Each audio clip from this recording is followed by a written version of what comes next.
ভারতীয় চলচ্চিত্রের ইতিহাসে গুরু দত্ত ও গীতা দত্ত ছিলেন এক স্বপ্নের জুটি, কিন্তু সেই স্বপ্নের সংসারে একসময় নেমে আসে অশান্তির ছায়া।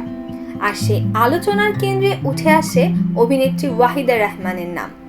পঞ্চদশের দশকে প্রেম করে বিয়ে করেছিলেন গুরু দত্ত ও গীতা দত্ত। শুরুটা ছিল সুখের, কিন্তু সময়ের সঙ্গে বদলে যায় সবকিছু।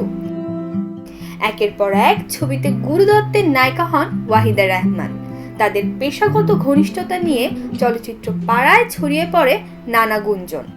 যদিও সম্পর্কের বিষয়টি কখনো প্রকাশ্যে স্বীকার করেননি গুরু দত্ত বা ওয়াহিদা।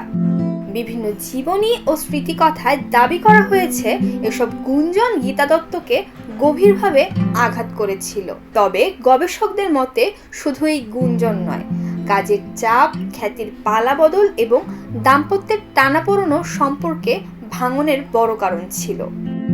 মাত্র ৩৯ বছর বয়সে গুরু দত্তের মৃত্যু ভারতীয় সিনেমাকে স্তব্ধ করে দেয়। কয়েক বছর পর না ফেরার দেশে পাড়ি জমান গীতা দত্ত।